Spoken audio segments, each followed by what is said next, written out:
frères et sœurs, nous vous proposons de fêter ensemble Notre-Dame des Douleurs avec les apparitions de Notre-Dame de Kibeho au Rwanda, lieu d'apparition mariale de 1981 à 1989. Dès 2003, l'Église reconnaît officiellement les apparitions, faisant du village de Kibeho le premier lieu d'apparition mariale reconnu sur le continent africain. Rappelons tout d'abord que, si la Vierge Marie apparaît, ce n'est pas pour ajouter quoi que ce soit à la révélation. Le catéchisme de l'Église catholique enseigne que les apparitions n'appartiennent pas au dépôt de la foi. Leur rôle n'est pas d'améliorer ou de compléter la révélation définitive du Christ, mais d'aider à en vivre plus pleinement à une certaine époque de l'histoire.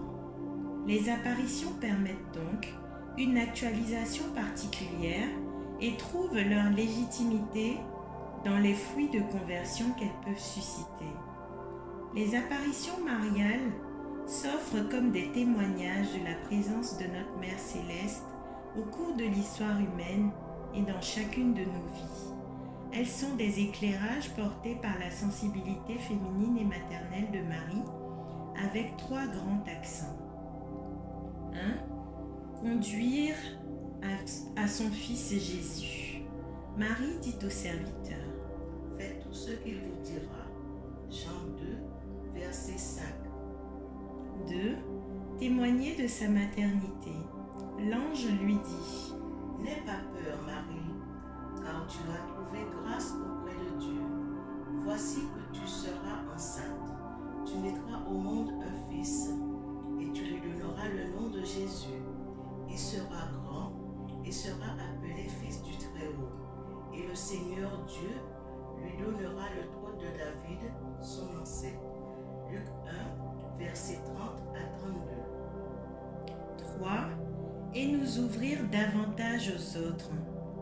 À la même époque, Marie s'empressa de se rendre dans une ville de la région montagneuse de Judée. Elle entra dans la maison de Zacharie et salua Élisabeth. Elle s'écria d'une voix forte: Tu es bénie parmi les femmes, et l'enfant que tu portes est béni. Comment m'est-il accordé que la mère de mon Seigneur vienne vers moi? Luc 1, versets 39 à 40 et 42 à 43. Alors, que s'est-il passé à Kibeho en novembre 1981? Pourquoi la Vierge est-elle apparue à ce moment-là? Et quels sont les messages à retenir? Les apparitions mariales de Kibeho. Tout d'abord, commençons par les 3 jeunes femmes qui ont vécu les apparitions à Kibeho. La première, dénommée Alphonsine Mumureke, naquit le 21 mars 1965 dans le diocèse de Kibongo. Elle fut baptisée à l'âge de 12 ans. Au moment des apparitions, elle venait d'être admise au collège de Kibeho en octobre 1981. Les apparitions ont eu lieu pendant 8 ans. Lors de sa première apparition, le 28 novembre 1981, Alphonsine témoignait: J'entendis une voix qui me disait: mon enfant, j'ai vu un nuage, et dans ce nuage, j'ai vu une femme. Je lui demandai: femme, qui es-tu? Elle me répondit: je suis la mère du Verbe. La mère du Verbe était la Vierge Marie qui lui apparut. Elle exhorta Alphonsine d'évangéliser dans un contexte difficile, car personne ne la croyait au sein de son collège. Tous se moquaient. Elle était même soupçonnée par ses camarades de collaboration avec les forces occultes. En dépit de cela, Alphonsine s'inspirait de la simplicité de la Sainte Vierge et pria beaucoup pour que d'autres personnes voient la Vierge et confirment ses apparitions. La prière d'Alphonsine fut exaucée. La seconde voyante s'appelle Nathalie Mukamazimpaka. Elle naquit en 1964 à Mounini dans le diocèse de Kikongoro. Elle reçut le baptême à 4 ans et était inscrite aussi au collège de Kibéo. Nathalie eut sa première apparition de la Vierge Marie le 12 janvier 1982, soit 2 mois après la vision d'Alphonsine. Contrairement à Alphonsine, Nathalie était reconnue dans le village comme étant une fervente priante qui ne mentait jamais. C'est pourquoi l'apparition mariale qu'elle reçut mit le doute dans le cœur de ses camarades. Ils s'interrogeaient.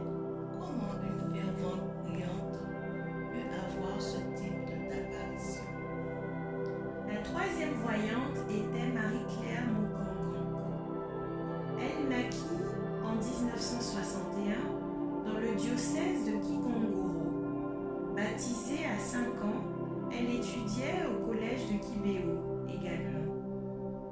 Marie-Claire, qui, après s'être elle-même moquée des voyantes, eut ses apparitions entre le 2 mars et le 15 septembre 1982. Pour la directrice de l'établissement, les voyantes perturbaient leurs camarades, car pour elle, les voyantes étaient possédées par le démon et menaçaient de les expulser. Lors des apparitions de la Vierge, au moment des extases, certaines personnes allaient jusqu'à pincer, piquer ou approcher des bougies près des voyantes en guise de test. Mais les voyantes ne réagissaient pas. Elles étaient comme déconnectées du monde extérieur et dans l'impossibilité de se sauver. Les 3 voyantes ont témoigné après avoir vu la Vierge, tantôt les bras étendus, tantôt les mains jointes. Les messages donnés aux voyantes par la Vierge Marie. Sans vouloir retranscrire les paroles des 3 voyantes, le message de Kibéo peut être résumé autour des thèmes suivants. Un appel urgent au repentir et à la conversion des cœurs. Repentez-vous, repentez-vous, convertissez-vous quand il est encore temps. Un diagnostic de l'état moral du monde. Le monde se porte mal. Le monde court à sa perte. Le monde est en rébellion contre Dieu. Trop de péchés s'y commettent. Il n'y a plus d'amour, ni paix. La profonde tristesse de la Vierge. Avec la complaisance dans le mal et la désobéissance continuelle au commandement de Dieu, la foi et l'incroyance viendront sans qu'on s'en aperçoive. Parole mystérieuse d'Alphonsine. La souffrance salvifique, un des thèmes les plus importants de Kibéo. Personne n'arrive au ciel sans souffrir. La souffrance est aussi un moyen d'expier pour le péché du monde et de participer aux souffrances de Jésus et de Marie pour le salut du monde. La Vierge a donné quelques exemples de sacrifices. Faire le pèlerinage, le jeûne ou encore la prière à genoux. Prier sans cesse et sincèrement. La Vierge a indiqué que les hommes ne prient pas. Et ceux qui prient ne le font pas comme il le faut. La Vierge a demandé de beaucoup prier, et en particulier pour tous ceux qui ne prient pas. Elle a demandé également « Priez sans relâche pour l'Église, car de grandes tribulations l'attendent dans le temps qui vient. » La dévotion envers la Vierge Marie avec récitation du chapelet. Les 3 voyantes reçurent par ailleurs un message particulier.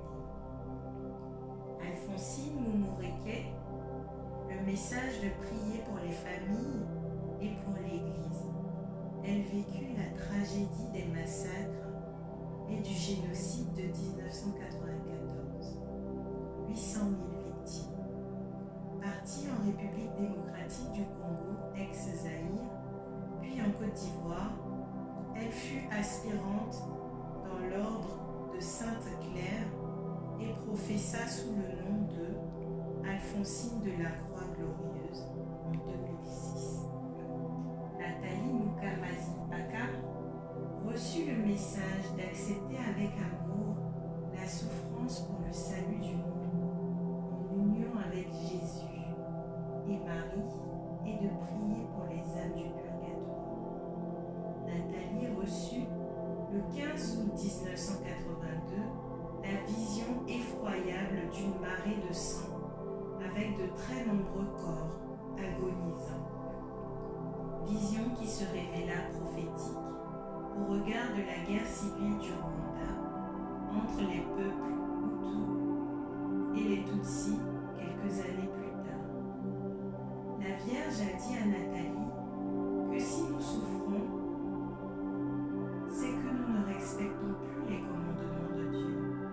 Elle demanda alors à Nathalie de jeûner en sacrifice pour le péché du monde, 2 semaines pendant le carême de 1983, de s'attacher à Marie et de beaucoup prier.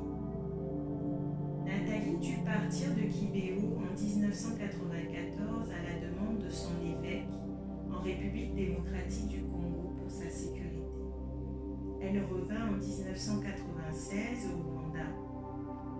Depuis lors, elle continue à se dépenser pour le sanctuaire marial et s'associe à la prière des pèlerins. Marie-Claire Mukongo, la 3e voyante, reçut le message en 1982 de prier et d'enseigner le chapelet des 7 douleurs aux autres. Sans supplanter le Saint Rosaire que nous connaissons, le chapelet des 7 douleurs se focalise sur les 7 douleurs de la Vierge Marie. Il s'agit d'un exercice de piété parmi d'autres dans l'Église. Celui-ci était tombé en désuétude. Il se récite avec 7 septaines composées chacune d'un Notre Père et de 7 Je vous salue Marie, en méditant sur les 7 douleurs principales de la Sainte Vierge. Enseignante d'école primaire depuis 1983, mariée religieusement en 1987 et restée sans enfant malgré ses prières, elle serait morte lors du génocide en 1994 en essayant de se défendre. La reconnaissance officielle de l'Église. Kibéo est, depuis 2003, le premier lieu saint reconnu officiellement par l'Église catholique sur le continent africain, au même titre que Lourdes en France ou Fatima au Portugal. Les 3 voyantes évoquées ne sont pas les seules prétendantes à avoir bénéficié d'une apparition, mais elles sont les seules à avoir été reconnues par l'Église. Les 3 voyantes répondent ainsi aux critères établis par l'Église en matière d'apparition.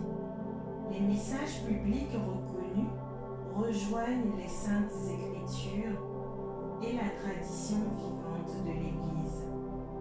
Un lieu de pèlerinage à Kibéo a été construit et appelé sur demande de la Vierge Marie, le sanctuaire de Notre-Dame des Douleurs, en souvenir permanent de son apparition. Le lieu a suscité de nombreuses conversions et les pèlerins ont obtenu la guérison de nombreuses maladies. Au lieu de conversion, de réparation du péché du monde et de réconciliation, Kibéo est un lieu de ralliement pour ceux qui étaient dispersés. Kibéo est aussi un rappel de la place de la croix dans la vie chrétienne et de l'Église. Avec Notre-Dame de Kibéo, la mère du Verbe et Vierge des douleurs, Marie nous ramène toujours à son Fils Jésus et à l'Évangile